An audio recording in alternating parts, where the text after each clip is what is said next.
Okay, last acting against strategy, which is for the emotion of shame.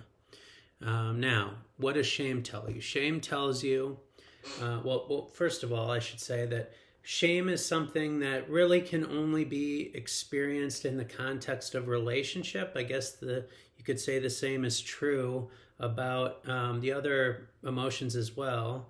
But with shame, it's a little different in that not only does shame tell you that you have done something bad, but it tells you that you are actually bad, not just your behaviors, but you as a person.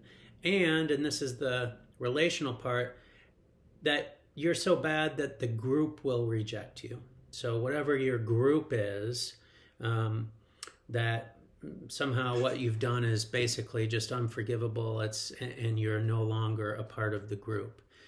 So that is the extra added, twist, that twist of the knife, I guess you could say, that shame puts into people.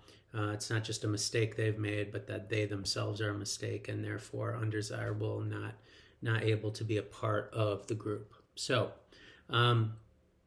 now there could be a time when, as I've said in the last video, where guilt is appropriate. This first part, that I've done something wrong, I've done something that has violated my moral values, and I need to make amends for it. I need to somehow make this right. That's appropriate. But when you add on to it, therefore you are bad and therefore you cannot belong to us, that's where it becomes toxic, because that feels so bad. It's so painful to be rejected in that way, and to have your entire character and sense of self accused of essentially being bad or worthless, defective, incapable, all of those messages. Then people often need to escape those feelings, or overcompensate for those feelings somehow, and it winds up becoming this, downward spiral. And it's not healthy. It's not ever really productive in any way. And so shame is not a great emotion to feel. So how can you act against shame? And so I guess, just to be clear, what we're saying is that it's really never helpful to act on shame, which wants you to isolate, which tells you that you're not good enough, and so to just go away and basically agree that you have nothing redeeming to offer anyone. So obviously that could be extremely destructive if taken all the way to its logical conclusion.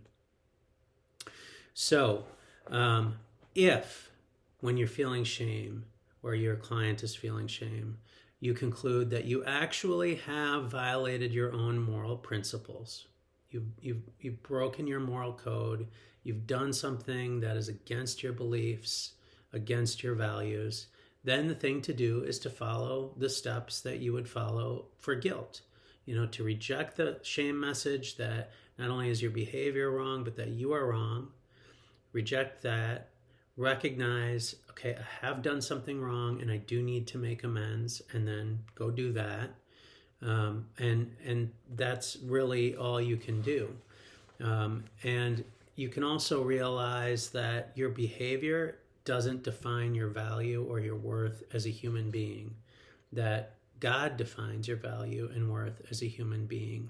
And He says that you are made in His image, that you are worth dying for, that you have been made for a purpose, and that you have been given gifts and abilities to fulfill that purpose and that calling.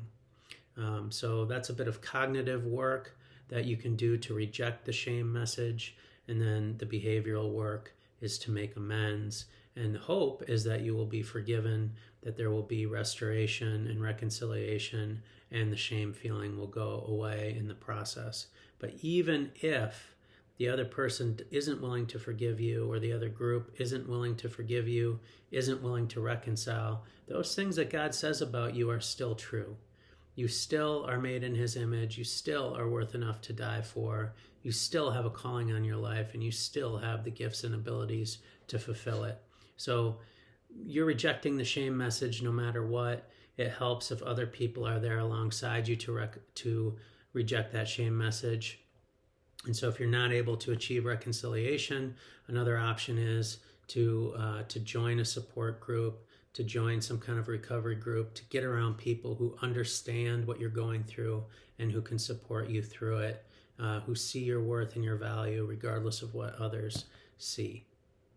So that is an acting against strategy for shame. And of course, in the Life Care book, there's lots more information, the small self-guided study, lots more information on each one of these acting against strategies, each one of these emotions, and highly encourage you to read through that and try and absorb as much of that as possible, because you will need it when you're working with your clients who are going to experience all of these emotions. We want to be able to come alongside them with the cognitive behavioral coaching piece, change their way of thinking, change their behaviors, which will change their emotions. But they're going to need those go-to strategies at times when they don't have time to think, they don't have time to do a lot of processing, but they know certain events are coming and they're probably going to be triggered, and they may not be able to think in the moment, but they can act against what those emotions are telling them to do and keep those behavioral strategies in their back pocket. All right, so that is the acting against strategy for the variety of emotions that we've covered. And we're now going to jump into an exercise where you get to practice implementing some of those strategies with the client. So I will see you in that, in the instructions for that Life Care exercise, which is, I believe, Life Care exercise number 10. So I'll see you there.